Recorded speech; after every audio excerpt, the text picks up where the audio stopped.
direttore, benvenuti a tutti quanti voi, qui al Caffè Letterario dell'Identitario, che è la nostra redazione del giornale. Noi l'anno scorso abbiamo lanciato questa testata giornalistica che si chiama L'Identitario, molto attivo sul territorio di Napoli e del centro storico, ma non solo, a difesa dell'identità dei popoli, a difesa dell'identità di Napoli e del sud. Dovevamo aprire una redazione dopo un anno e mezzo, abbiamo deciso di aprire un caffè letterario perché non siamo tipi da uffici con i computer, diciamo i classici uffici freddi, e quindi per questo motivo abbiamo deciso di aprire appunto questo caffè letterario dove facciamo mostre artistiche. In questi giorni stiamo ospitando una mostra artistica dell'autrice Marcella Molea, molto bella anche a livello proprio di identità sempre, perché vabbè, poi stesso Anillo, faremo qualche ripresa, comunque sui nostri canali avrete modo di vedere. Sono qui quindi oggi per presentare la professoressa Caterina Luisa De Caro, docente, storica e scrittrice di grande rilievo, con una carriera accademica, mi permetto di leggere per non sbagliare, dedicata allo studio dei miti antichi e alla storia del Sud Italia. La professoressa De Caro ha pubblicato numerosi saggi e opere di ricerca e oggi ci presenterà il suo libro Ara, il romanzo della Curfa, un'opera che intreccia il fascino del mito di Demetra con gli eventi storici legati alla propaganda preunitaria del 1860. La Curfa, diciamo velocemente, è un complesso rupestre situato in Sicilia, carico di storia e di mistero, che secondo alcuni studiosi potrebbe aver ospitato riti legati al culto anche della Terra Media. In questo romanzo la professoressa De Caro ci guida in un viaggio attraverso il tempo, della sacralità dei miti alla realtà storica del risorgimento meridionale. Oltre alla professoressa, quindi do il benvenuto anche al dottor Victor Nunzi, che è ricercatore, e devo ringraziare l'amico Aniello Siciliano, sempre con noi presente qui nel mondo identitario, e tutti quanti voi.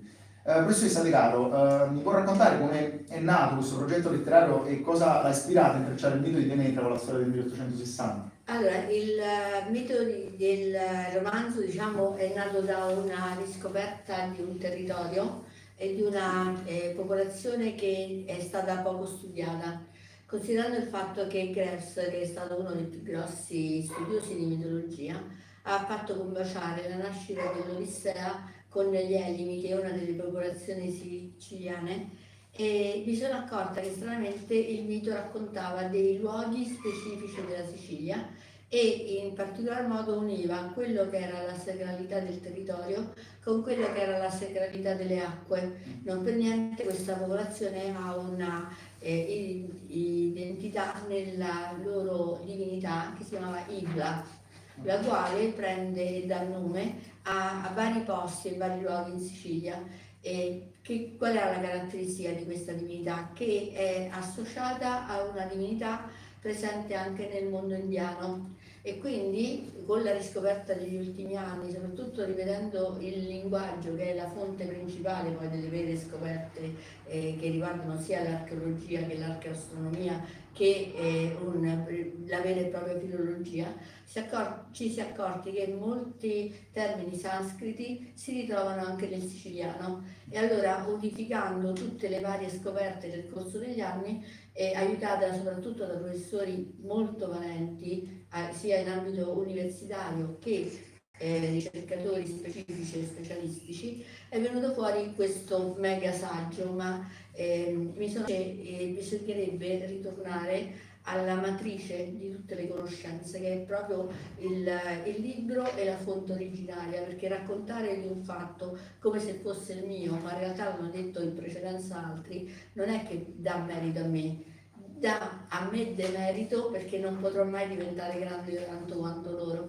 E allora a quel punto ho buttato via il saggio e ho preferito fare una cosa che fosse leggibile a tutti i livelli, ed è venuto fuori un romanzo. È il mio primo romanzo, perché io ho scritto soltanto saggi, e sono saggi specialistici sui giardini filosofici e quindi sui giardini sapienziali che incrementano e alimentano quelle conoscenze che sono alla base di tutte le culture. E quindi ecco il motivo per cui è stato scritto a forma di romanzo. Racconta di questa popolazione molto particolare che aveva degli attributi particolari, e poi magari lo faremo emergere anche grazie all'intervento del dottor Nunzi. Demeter rappresenta nel mito greco la forza della terra, della fertilità e del ciclo della vita. Qual è il significato simbolico per questo mito, che questo mito assume nel contesto storico planetario? Allora, il mito di Demetra viene corrisposto a noi con il mito della Madonna. Infatti il Sud ha sempre associato e non ha mai perso il contatto tra quello che è l'inquadramento isideo. Napoli ne è un esempio, perché noi abbiamo il quartiere di Nilo, no? Che era poi c'era il liceo napoletano, e tutte quelle forme collegate alla dea madre che si nascondono e continuano a perpetuarsi nei vari rituali. Non per niente ogni forma ritualistica contiene in sé quello che chiamano il rito di Demetra, ma ribadisco, Demetra è un sottoderivato di quello che era la divinità principale, perché era una e trina, e infatti veniva rappresentata con queste tre facce, e siccome, come avviene sempre, quando arrivano i dominatori devono cancellare il culto, la lingua e le tradizioni dei dominati, nel caso specifico avviene questo, che intanto viene sostituita a questa trinità un'altra trinità, che è quella di Zeus, Minerva e Era, che è la moglie poi di Zeus o Giove, secondo me uno lo legge, ok? Ma in questo caso specifico è fondamentale, perché come in India la divinità viene associata agli animali. E qual è la genialità del ritrovamento? Del fatto che Galasso, che è uno a cui bisogna sempre dare adito alla ricerca e all'approfondimento conoscitivo, ha parlato di come nasce l'unione del sacro con il terrestre per mezzo del rituale che è il sacrificio del cavallo. Perché dico questo? Perché la popolazione sicana, o come li chiamiamo noi sicani, perché poi c'è da dire altre cose, avevano come scopo, per poter mettere in campo l'unione tra il mondo terrestre e il mondo celeste, il ritrovamento di luoghi dove i cavalli fossero autoctoni. E in questo, diciamo, ci aiuta moltissimo la Maria Giudas, facendo un percorso archeologico delle varie sepolture che si vanno a inquadrare poi nel Mediterraneo, e nel far questo è emerso che l'unico luogo in cui i cavalli erano autoctoni, dove è nato poi, era proprio la Sicilia. E quindi non erano cavalli come li immaginiamo noi, quelli che arrivano poi dalla Siberia con gli achei, erano cavallini. Però a loro interessava il cavallo perché li riportava a un tempo epico, storico, però epico, ma al tempo stesso storico, che si rifà al grande disastro terrestre. E in questo disastro, siccome avvenne una specie di disposizione talmente traumatica del territorio, che si ebbe l'impressione di sentire scalpitare migliaia di cavalli. Ecco perché l'unione avviene con il cavallo, perché sacrificare agli dei il cavallo significava impedire al sole di poter sfuggire, e quindi noi vedremo che la Gurfa e tutti i siti che vengono costruiti in quel periodo hanno come riferimento il sole, e il tentare di segnare per mezzo di alcune situazioni, poi le vedremo specificatamente, come il sole durante l'arco dell'anno possa rientrare in certi ambiti. Infatti la scoperta meravigliosa di questi ultimi 2 anni la dobbiamo al dottor Scuteri, che è una persona eccezionale, e ha trovato dei puntatori solari addirittura a forma di cavallo, proprio a dimostrazione che questo libro è nato da ricerca, non è nato dalla fanfuoleria di chi si sente in qualche modo di dover raccontare. E un'altra cosa che è stata trovata proprio in questi anni recenti sono i vari approdi nei fiumi, di come queste popolazioni entravano nel territorio, caricavano sui fiumi e poi esportavano verso il mar Mediterraneo. E questo è stato stravolgente, perché quello che era considerato per tanto tempo un fienile, poi considerato durante l'Unità d'Italia addirittura un luogo di nascondimento per i briganti. Infatti la Gurfa è famosissima per 3 momenti storici. Il primo è questo dei Sicani, il secondo è quello dei Cavalieri Teutonici, perché diventa un castello teutonico.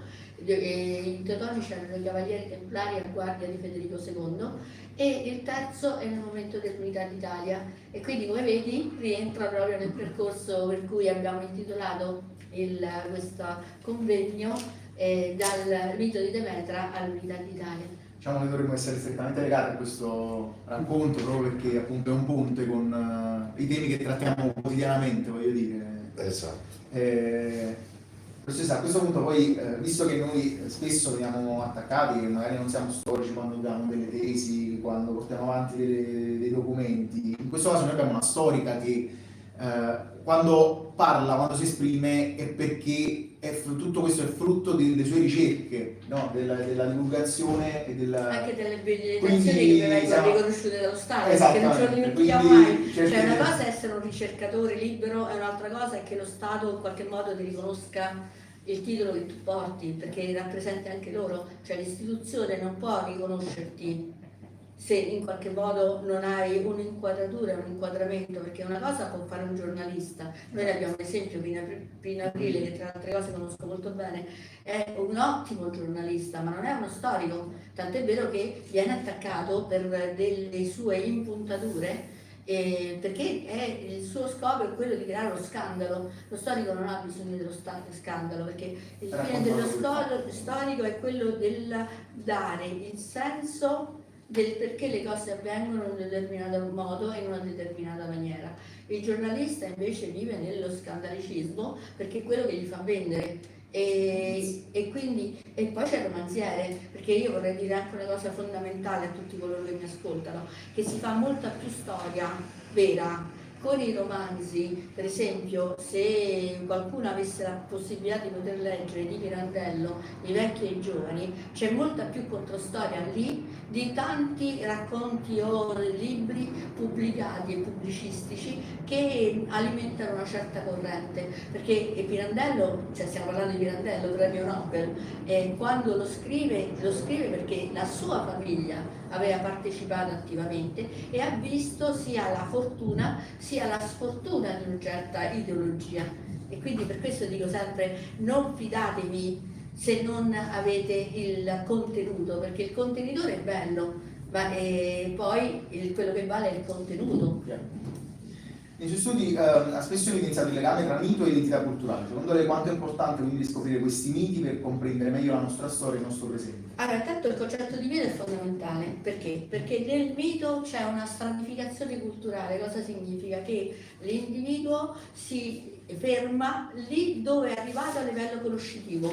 Un esempio per tutti, il mito di Demetra, che racconta in realtà un rapimento ad opera di un fratello di Demetra, perché stiamo parlando di Ade, che era il fratello di Demetra, quindi è lo zio che rapisce la fanciulla, Core, che tra le altre cose si dice anche pupilla, e questo è importantissimo, perché poi vedremo tutto il ragionamento collegato al dottor Nuzzi. Che cosa succede in quella diatriba? Che Demetra veniva rappresentata come una cavalla, ok? E Zeus stesso, Nettuno, per poterla violentare, si trasforma in cavallo, e quindi vedi che la trasformazione del mito di Ibla, che raccontata in un certo modo, poi pulendo, no? Le stratificazioni che si sono accumulate, viene fuori che qualcos'altro. Ecco perché in Sicilia noi abbiamo i Monti Iblei, oppure Ragusa Ibla, perché hanno come riferimento e come richiamo questa divinità che era fondamentale e tonica, nel senso che aveva degli elementi, il detto del cavallo, bisogna dimenticare di dirti anche del cane, perché questa è un'altra cosa importantissima. I cani erano strumenti di lotta, ma strumenti di guardia, ed erano addomesticati, e qui se lo potrebbe dire in un altro settore, in un altro momento, il dottor Nuzzi, perché sono quegli animali che non si sa come gli uomini si trovano ad avere accanto.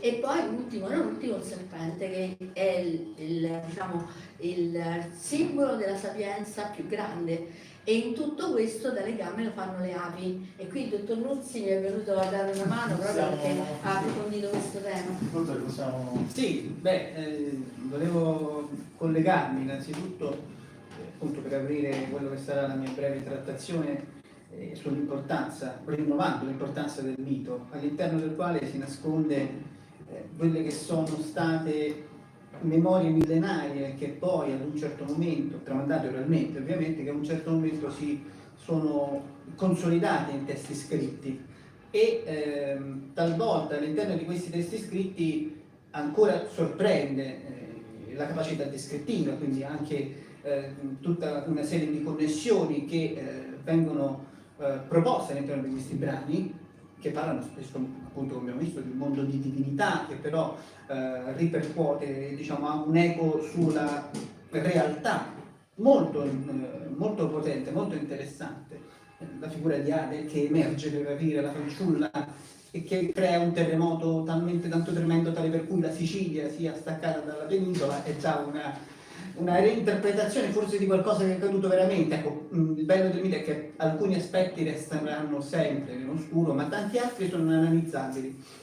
E richiamandoci a questo mito, ovviamente la figura della fanciulla, il cui poi l'esito della vicenda è chiaro, Ade trae in inganno la giovane offrendole prima della sua parziale poi salvezza un chicco di melograno che la costringerà a rimanere per un terzo dell'anno nel mondo dell'infero, pur quindi rappresentando con questa situazione il ciclo di vita, morte e rinascita della natura stessa. Un ciclo che si collega molto e di molto alla realtà del mondo delle api, dell'api mellifera, perché appunto anche loro seguono questo ciclo. La loro azione, la loro attività, l'attività di questi animali particolarissima e di cui proveremo a delineare anche alcuni tratti della natura specifica dell'alveare che hanno da sempre interessato l'uomo.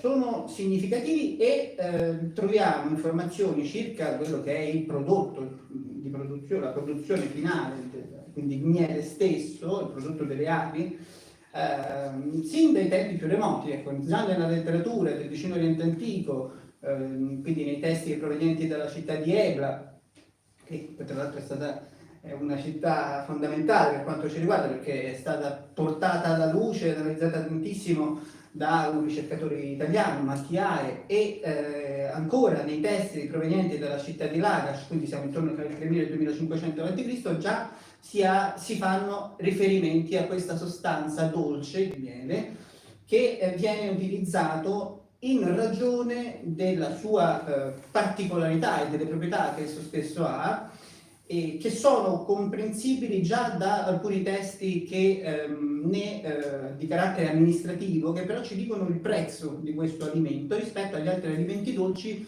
che venivano utilizzati nei momenti di celebrazione, di momenti funerari, quindi di momenti in cui doveva essere celebrato il defunto, e successivamente di venerazione delle statue o che comunque rappresentavano poi la persona che veniva meno.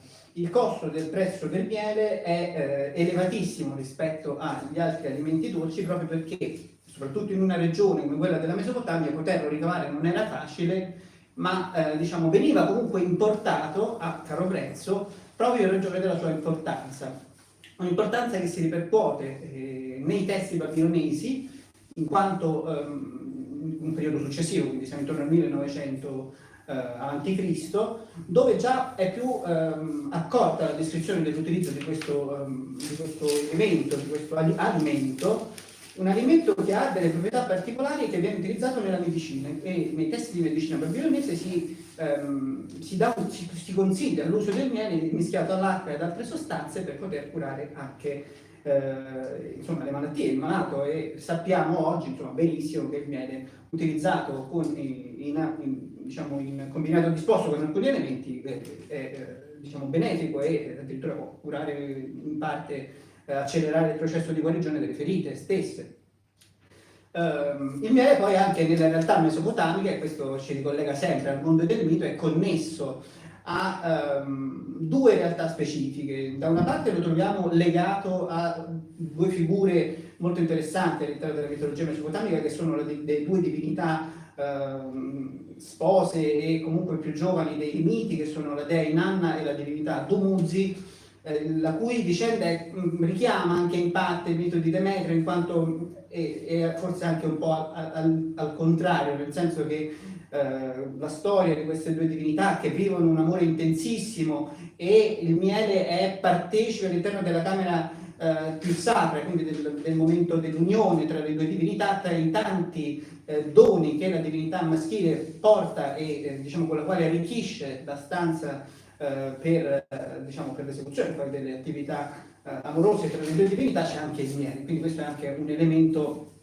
importante e significativo nel contesto divino, quindi anche nel mondo mitico mesopotamico abbiamo l'utilizzo di questo elemento. E dall'altra appunto anche Dumuzi sappiamo essere una divinità legata in parte al ciclo di vita, morte e rinascita, in quanto anche questa divinità finisce nel mondo diciamo del condannato, dalla stessa Inanna, a finire nel mondo dell'aldilà. E quindi abbiamo qui una doppia informazione, forse anche sottostante alla natura del miele per come era concepito nel mondo antico, come appunto alimento liminale, ovvero qualcosa che poteva essere utilizzato, che veniva utilizzato nei momenti di celebrazione, dei momenti più legati alla morte. Il miele o sostanze mischiate, rese più liquide insieme al miele, sappiamo venivano anche versate in attività diciamo sempre di commemorazione dei defunti, meno importanti, meno significative, ma pur sempre degne di essere ricordate. Quindi nelle case, anche nella realtà domestica, venivano praticate delle fessure all'interno del pavimento, perché al di sotto si conservavano i corpi dei defunti della casa, e queste sostanze dolci venivano versate in queste crepe, in un certo senso. E tra queste sostanze, ancora una volta, i testi che possono essere consultati richiamano appunto sostanze dolci, tra le quali figura anche il miele. Così come dalla Mesopotamia il miele trasla... Quindi non è un'invenzione di Erodoto la notizia secondo cui gli arabi e i babilonesi seppellivano i Assolutamente no, assolutamente no. Sappiamo poi, ma questa è un'altra informazione diciamo un po' più leggendaria, diciamo così, che nel mito della vicenda di Alessandro Magno lo stesso corpo della divinità Bel babilonese è conservata in questa grande sarcofago, diciamo così, ricco di sostanze per poter mantenere in vita il corpo, comunque poter preservare al meglio il corpo, tra le quali figura anche il miele, figurerete anche il miele. E questa è un'ulteriore informazione che però ci deve far riflettere sul fatto che queste popolazioni del mondo antico avevano analizzato sin nel profondo le proprietà e le capacità di questo alimento e elemento.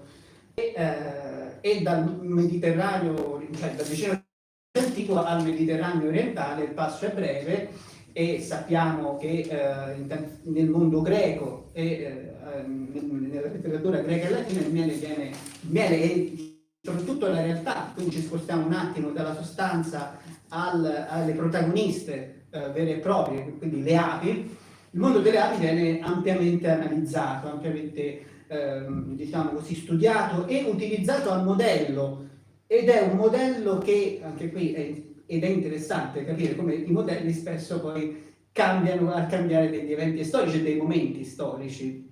Ad esempio, questo è un tratto divertente, il poeta Semonide, che scrive un trattatello, diciamo così, anche un po' poco grazioso sul mondo femminile, elenca 10 tipologie di figure femminili, le prime 9 negative ovviamente, e l'ultima però, la donna ape, che ha invece tutte le proprietà della giusta moglie, della giusta compagna, che appunto perché viene diciamo, ad avere le stesse caratteristiche dell'ape. L'ape che cosa fa? Il mondo l'alveare è strutturato con una logica molto particolare che all'interno del contesto naturale si trova difficilmente in altre realtà.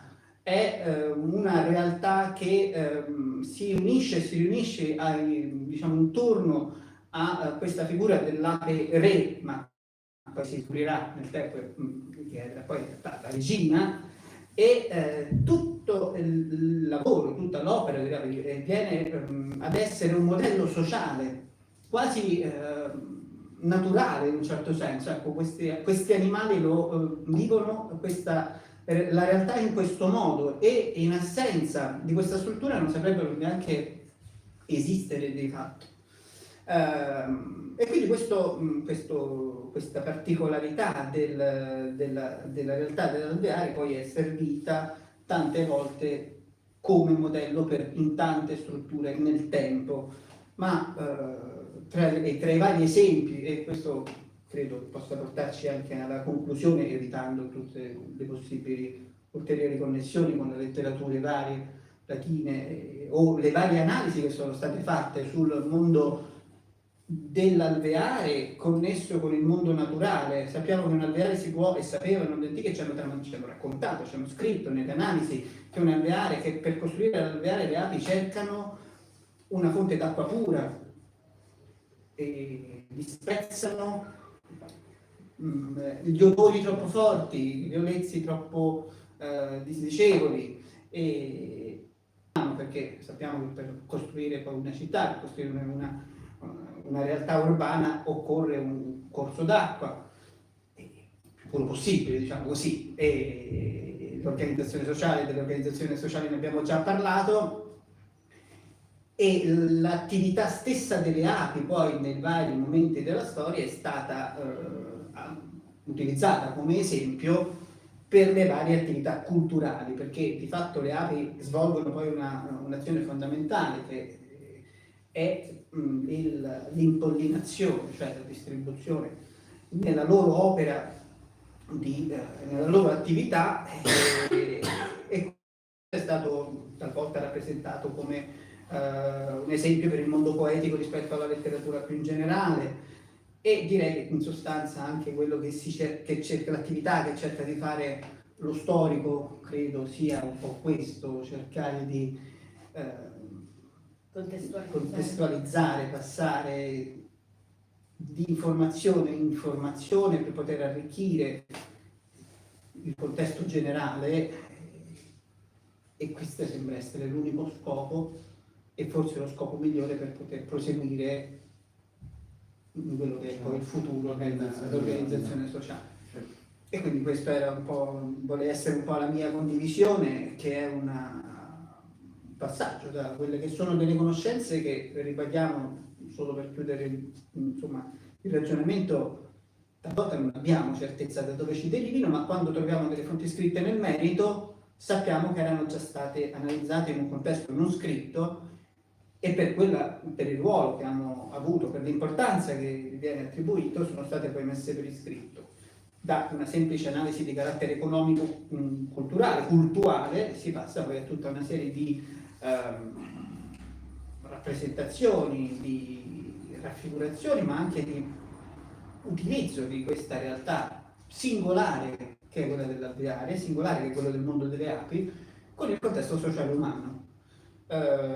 Addirittura alcune letterature propongono sia anche migliore il contesto dell'alveare rispetto al contesto sociale umano, perché c'è diciamo, non c'è un'azione che non riguardi la realtà generale all'interno dell'alveare, e quindi spesso questo purtroppo non accade nelle nostre realtà. Poi in Ara, ecco, nell'opera di Caterina, scopriamo forse delle api assolutamente particolari che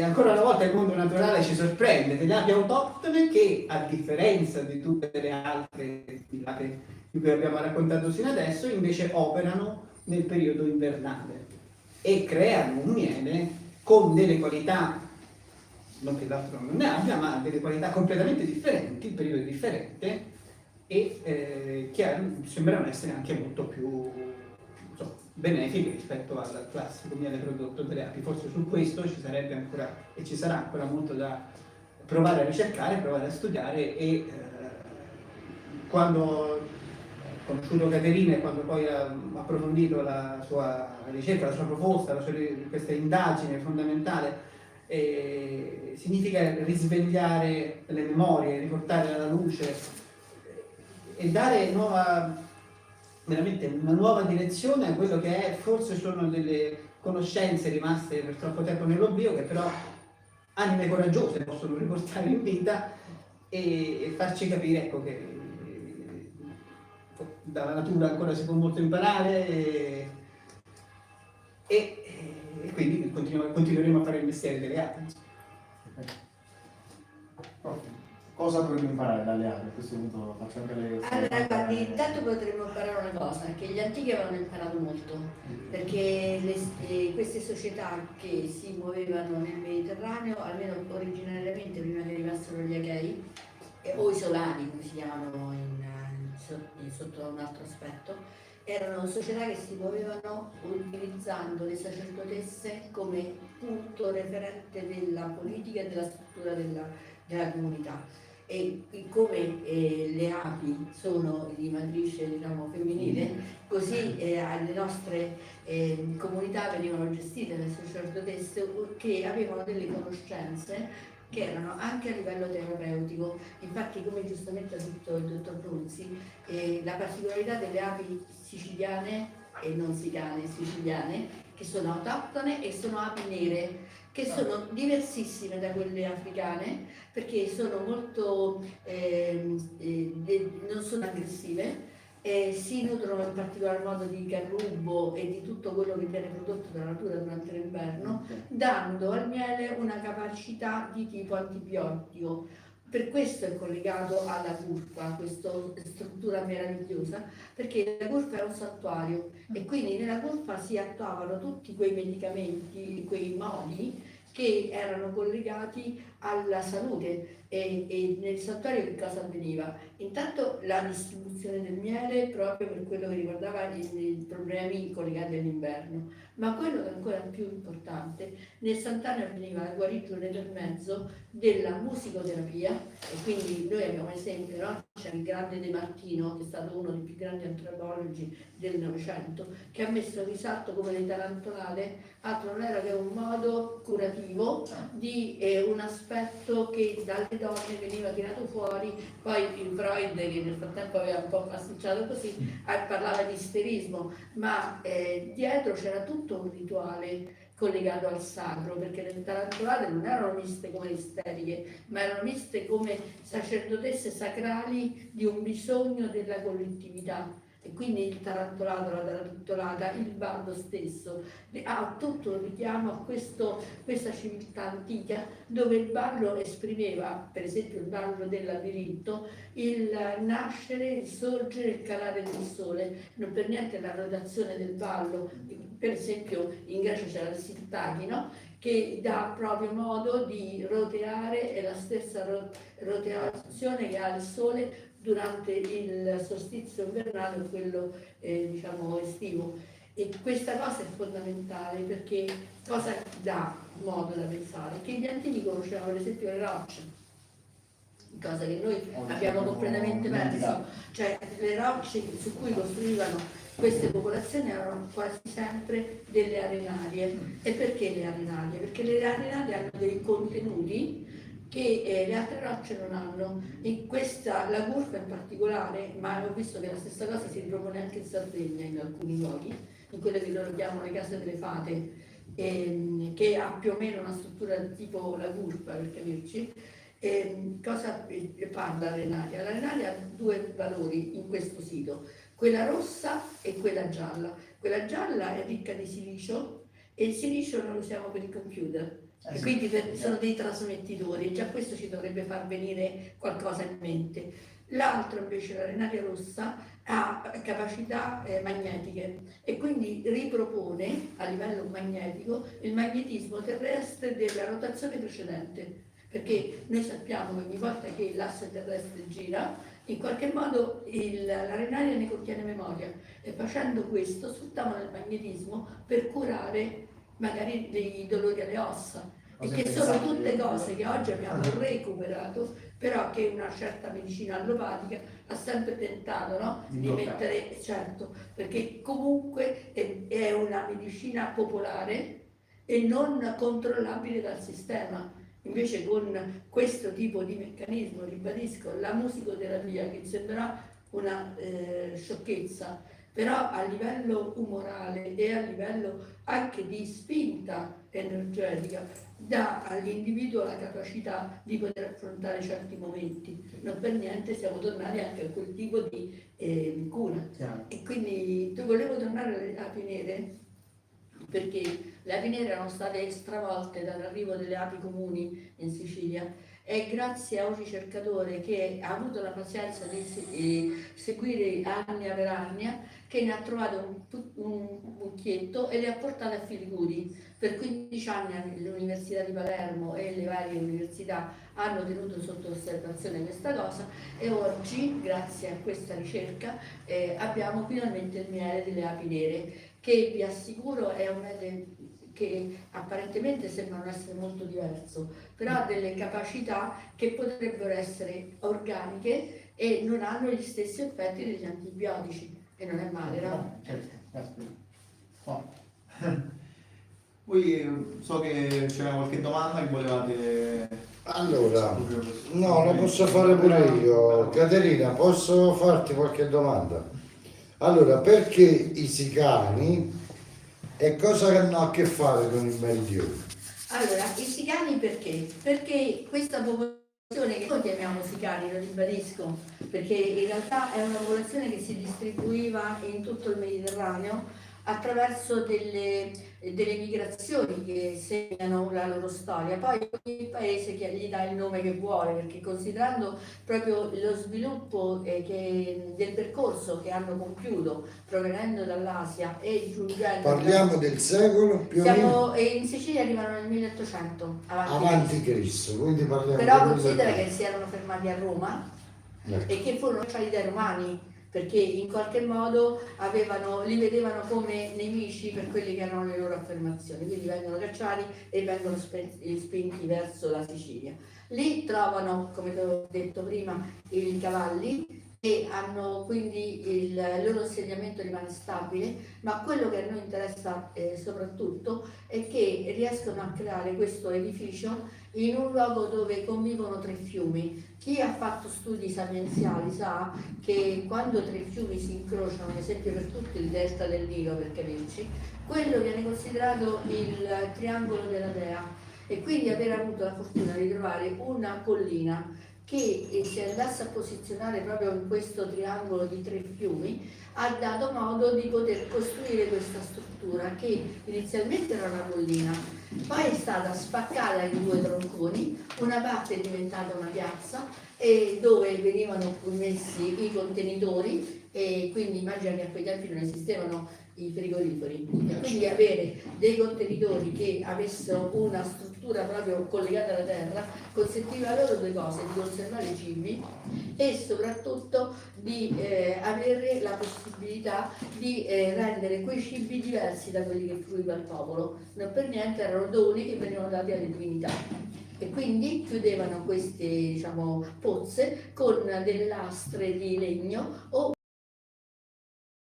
questa situazione. Immagina che il sito della Gurpa è una volta alta 16 metri, è immenso, e tutto questo costruito partendo da un oculo di 5 metri a scendere, e quindi pensa nella discesa scendevano seguendo le venature della terra e dando modo poi alle meridiane, quella del Sole e quella della Luna, di posizionarsi al centro della struttura e vedere per mezzo della rotazione che abbiamo detto prima solare che si configurasse durante 2 periodi dell'anno quello che in termini tecnici si chiama l'indiarsi, cioè il fascio di luce che proveniva dal solstizio, quindi dal Sole, che andava a infiammare creando una lancia di fuoco, e quindi chiunque si poneva al centro di questo posizionamento diventava un fascio di luce. Considera che questa cosa, che per noi è strabiliante, per gli antichi era una ritualità importantissima.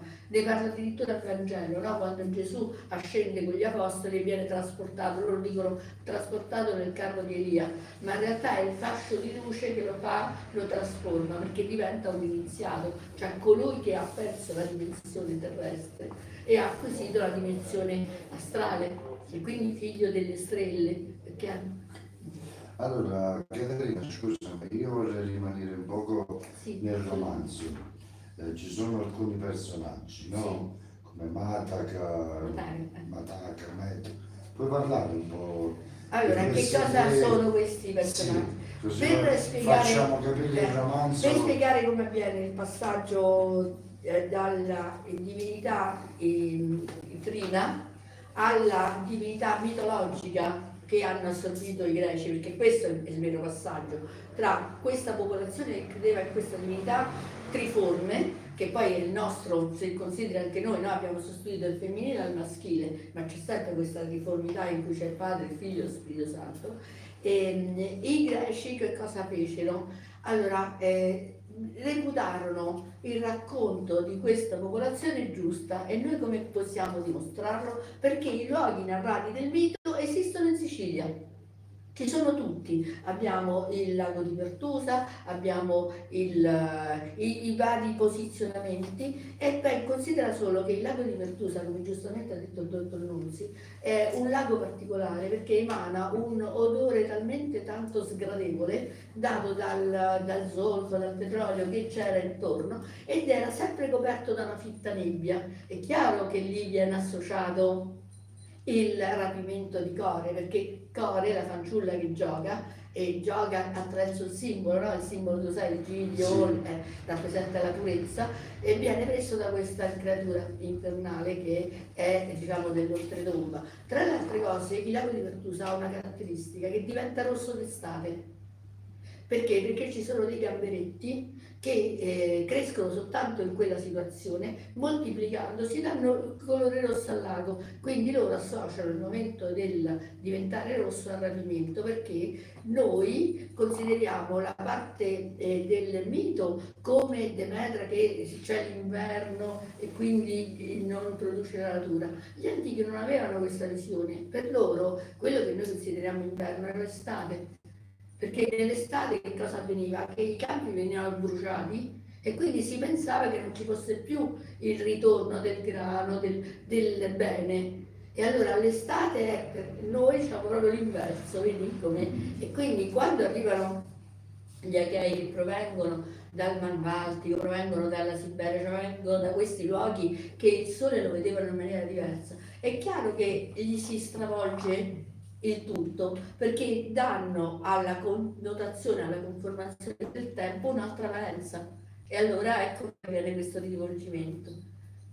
Ok, vabbè, allora stacchiamo con... Invece per quanto riguarda Meto e Ara, sono praticamente la storia delle storie, perché c'è sempre un innamoramento, no? Per catturare, perché questo libro, l'ho detto prima, è stato fatto per avvicinare le persone alla cultura con la C maiuscola, e qui sono molto presuntuosa nel dirlo questo, perché è un periodo terribile il nostro, dove tutti si ergono a maestri e tutti si ergono a esperti. E allora io credo che dobbiamo fare una grande pulizia proprio mentale del tornare a vedere le cose come sono state raccontate nella maniera dei grandi, perché soltanto leggendo direttamente i grandi noi possiamo dire come sono le cose, perché l'ho detto prima e lo ribadisco: se io faccio l'omogenizzato di un grande come Platone, io non avvicinerò mai nessuno a Platone. Invece il mio scopo dovrebbe essere, se io fossi una buona ricercatrice, quello di portare le persone a leggere direttamente Platone. Quello è lo scopo della cultura, e non è lo scopo dell'omogenizzato, perché l'omogenizzato ha creato milioni e milioni di ignoranti che presuppongono di sapere, ma in realtà non sanno. Sono d'accordo, anche perché ne siamo proprio pieni. Ecco, su questo stendiamo un velo pietoso. Vabbè, andiamo avanti. Lasciamo da perdere Ara e andiamo un pochino sull'attualità. Perché la propaganda ha a che fare con la storia, secondo te? Perché la propaganda è Sono storia. domande cattive. No, non sono cattivissime. Lo lasciate fare a lui al posto. Ascolta, la storia è il fatto. Diceva Hegel, e un altro suo alunno un pochino più specializzato, che il mondo poi diventa un'interpretazione dei fatti, ok? E il fatto in sé è la dimostrazione che quella cosa avviene con la ragione sufficiente, cioè con la dimostrazione che una cosa è così e non può essere diversamente. Il dramma è che, a secondo chi la racconta quello che vuole lui. Immagina se in questo momento venisse qui un ladro e tirasse fuori la pistola e ci minaccerebbe, quello è un fatto?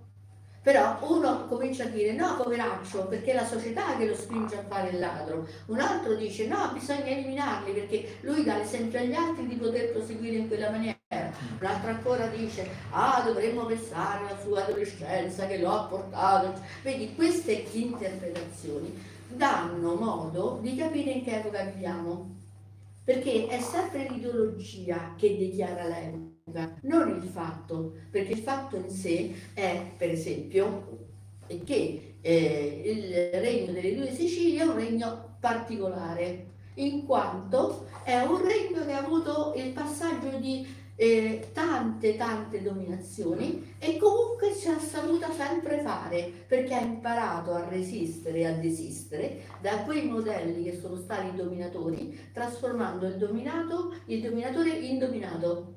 Mi spiego? E quindi che cosa avviene? Ti porto un esempio, che quando vado a spiegare, e a me mi capita perché quello faccio di mestiere, l'avvento dei sofisti ad Atene, e gli dico che c'è un signore che si chiama Nassagora, il quale era un sacerdote sicano che importava l'alchimia ad Atene. Cioè io ho i dati di fatto che lo dimostrano, perché lo danno i libri, ma chi non ha gli strumenti non comprende che significa aver portato la concezione dell'acqua, terra, fuoco e aria e il nous divino. Ma chi ha la dimensione attraverso la quale hai avuto un approfondimento specifico, ti rendi conto che ad Atene, nel momento in cui arriva questa cultura, te lo ribadisco, che guarda caso arriva dalla Sicilia, perché chi ti arriva? Ti arrivano i grandi sofisti, e quindi arriva Gorgia, ti arriva ad Assagora, te l'ho detto, ti arriva Belluga, cioè ti arrivano tutti quelli che ad Atene non c'erano, ma che sono serviti ad Atene per diventare quella cultura che ha formato la struttura mentale del Mediterraneo. Mi sta spiegando? E allora il mio lavoro, come è stato nell'epoca della controstoria dell'Unità d'Italia, la mia domanda quando facevo la studentessa universitaria era: ma com'era possibile che 1000 persone avessero conquistato un regno così grande? I casi erano due: era un regno dei deficienti o c'era qualcosa dietro? Questo mio andare a indagare poi è venuto fuori tutt'altra risorsa, diciamo. E tu sai benissimo che quando ne abbiamo preso atto è stata una ricerca e anche uno scontro di mentalità, perché quando tu ti porti a trovare delle conoscenze insindacabili e inoppugnabili, perché una persona di media intelligenza, 1000 persone una scolaresca, cioè come può una scolaresca, perché questi avevano dai 18 ai 25 anni e non provenivano neanche da accademie militari o strutturate per poter affrontare con le armi un esercito, ma come hanno potuto fare a fare una cosa così grande? È lì che ti viene il dubbio. Io non sto togliendo meriti a chi la vede diversamente, io sto dicendo semplicemente che a me è venuto questo dubbio. Come mi è venuto questo dubbio? Perché in questo momento c'è una riscoperta di quello che vorremmo che la storia sia, cioè una ricerca continua, e la mia fortuna, è stata che sono stata aiutata, perché io su questo ci tengo molto, come nel caso del dottor Nunzi e di altre persone, che quando c'è una collaborazione prolifica, ognuno di noi dà il meglio di sé per quello che è la collettività. E allora noi dovremmo tendere a questo, cercare di dare il meglio per fare in modo da uscire da questo periodo di ignoranza. Bene, benissimo, come al solito le tue parole non sono mai banali. Poi io mi ricordo di un episodio di tantissimi anni fa a Messina, dove appunto tu hai messo a chiare lettere la tua verità e qualcuno, mi ricordo all'epoca, non era affatto d'accordo, per poi chiederti scusa la sera perché veritas vinci, siamo sempre là. Vabbè, ti faccio un'altra domanda, anche se che differenza c'è appunto tra la storia culturale orale e quella scritta? È abissale, perché quella orale di solito è quella vera. Perché quella scritta la racconta qualcuno. Ti porto un esempio: gli annales di storici romani erano tutti creati per esaltare il popolo romano. Ora noi sappiamo invece che le popolazioni che sono state in contatto con i romani non erano proprio raccontate come le mettevano loro sulla carta, e quindi per esempio a me dà fastidio in questo momento, no? Ogni tanto avviene che qualcuno che si dichiara neoborbonico o fautore del regno delle due Sicilie dica: quando noi avevamo Pitagora voi stavate ancora nelle foreste. Questa è secondo me bestemmia. E non scherzo, perché dovremmo cominciare a Ascoltate bene, ascoltate bene. il mondo culturale è diverso. Cioè il mondo culturale fa sì che gli aborigeni, che noi riteniamo essere persone molto più indietro di noi della nostra civiltà, invece siano a livello spirituale il popolo più grande in assoluto, perché non hanno sviluppato la tecnologia, hanno sviluppato la spiritualità. Così avviene in ogni senso, nel senso che se io voglio che il mio percorso sia legato alla tecnologia e all'economia, è chiaro che io sperimento qualcosa che possa poi diventare economico, ma se il mio mondo, come quello indiano per esempio, che da migliaia di anni ha le caste, non gliene fotte niente della tecnologia, ma predilige il mondo religioso e spirituale come fattore di coesione del suo mondo, io non posso giudicarlo.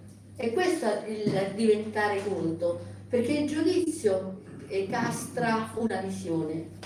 Per questo noi dobbiamo differenziare lo storicismo dallo storico, perché lo storicismo è l'interpretazione del fatto, lo storico è il fatto in sé.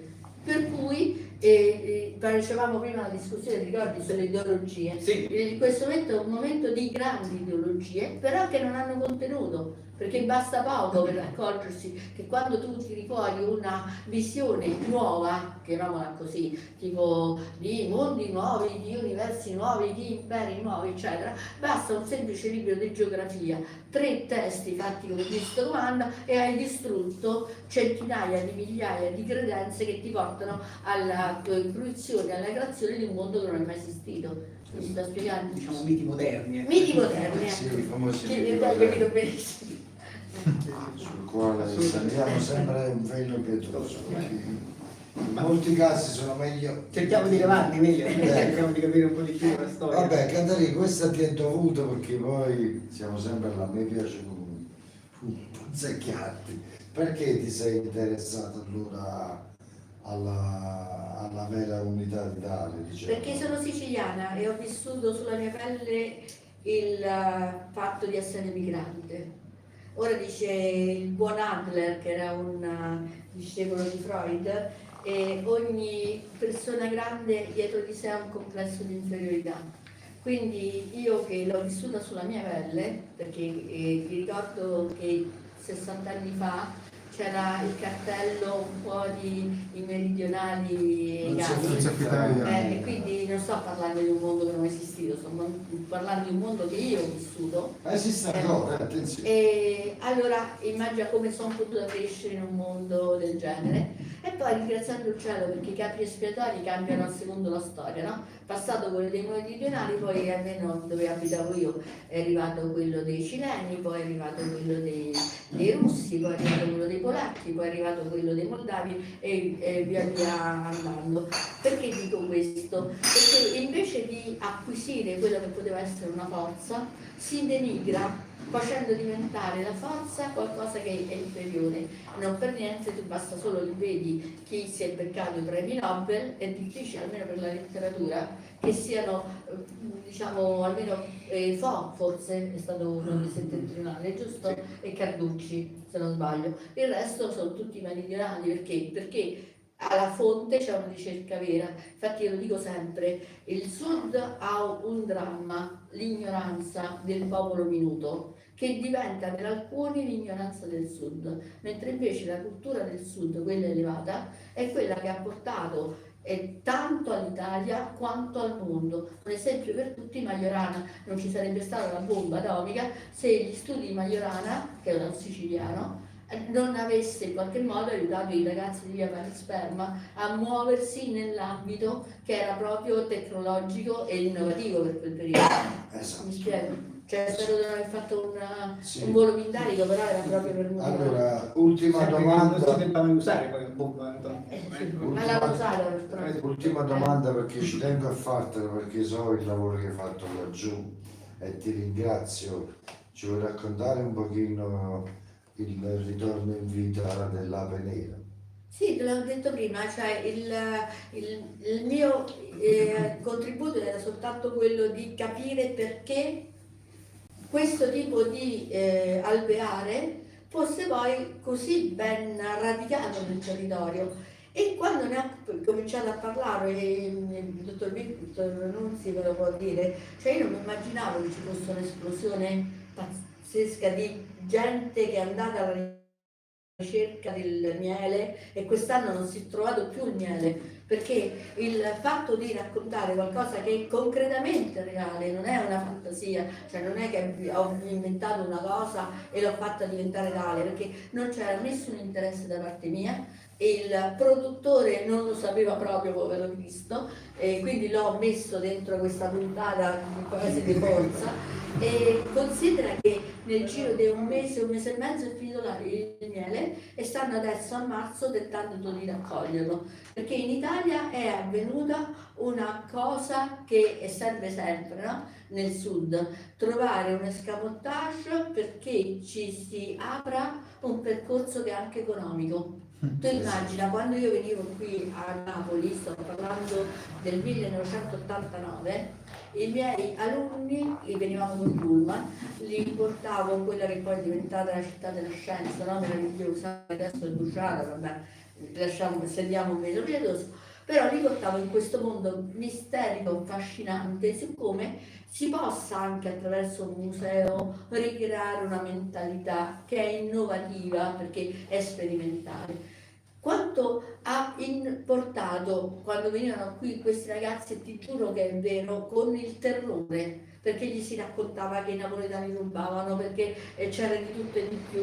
Quando uscivamo e tornavamo con il pullman, questa cosa incrementava la diversa visione del mondo napoletano. Guarda, credo che siano 8 anni che c'è stata l'esplosione di Napoli. Io non dico di aver partecipato, però ti posso assicurare che quando insegnavo l'Unità d'Italia li portavo a vedere il palazzo e anche a Piazza del Plebiscito, li portavo a vedere tutto quello che era il mondo, perché una cosa è che tu concretamente, e ci portavo i miei colleghi, cioè io non portavo solo i miei alunni, perché portavo anche loro, perché l'importanza di mettere il dubbio e con il dubbio dare una concretezza alla risposta che stai portando è dettata da questo libro. Per questo ho detto, e ci tengo nel dire che non sono stata da sola, perché avere Guido Cossant, che è il più grande arcoastronomo, che ti appoggia in una ricerca del genere, io penso che dovrei dire 100.000 volte grazie, invece mi ha ringraziato lui. Pensa a che punto siamo arrivati, no? In questa follia generale. E quindi ancora di più sono radicata nel fatto che questi giovani debbano trovare delle conoscenze che siano limpide e non intervallate da tanti fattarelli e tanti raccontini, ok? Va bene, lasciamo in pace un pochino anche dottore, io ho una per lei, anche se prima lei ha Abbiamo detto già vogliamo in chiudere. parte. Io vorrei chiudere, se possibile, con una riflessione sul tema della propaganda, che mi sembra essere stato uno dei temi in oggetto. Cavo un'espressione da un noto storico nazionale, tra l'altro grandemente del sud, anche se della Puglia, che Luciano Canfora, che ricorda sempre che la propaganda è sempre importante, perché, come ha detto giustamente Caterina, è parte di un momento storico, e ovviamente basta non crederci, perché poi va analizzata. Questa espressione di Luciano Canfora andrebbe associata nell'analisi storica, richiamandoci qui a una figura di uno degli storici più conosciuti, più noti, che forse ha fatto anche lui quello che ha fatto Caterina. Caterina ha fatto anche quello che ha fatto lui, ma poi la storia è sempre contemporanea, Sì, che è Erodoto, insomma, ecco, cioè vedere con i propri occhi la realtà storica, no? Vedere con i propri occhi i fatti, o quantomeno andare a interrogare le persone, fare un'indagine di questo tipo, mettere mano nella storia, e infatti Erodoto dice diciamo, nelle sue espressioni varie, è bene ricordarlo sempre non come uno storico, ma abbiamo detto anche prima l'importanza è significativa, ma uno studioso di storia, cioè studiare la storia è importante, e questa espressione, con quella associata di Luciano Canfra, ne aggiungeremo un'altra che ci viene da un testo di Renzo De Felice, Il rosso e il nero, dove introduce il tema del revisionismo storico, che sembra quasi essere un male moderno, ma in realtà poi la storia non necessita di per sé di una revisione dell'uomo, perché la storia è in continua revisione, perché più noi ci addentriamo nella foresta della storia, più scopriamo quanta natura vi è all'interno, e quindi è impossibile che vi sia una storia. Noi dovremmo iniziare a partire dalle scuole a insegnare le storie, che sono tante e diverse, che necessitano ciascuna della propria approfondita analisi da parte degli studiosi, e poi dell'attività che purtroppo spesso poco si fa, del confronto tra i ricercatori, come ha ricordato Caterina.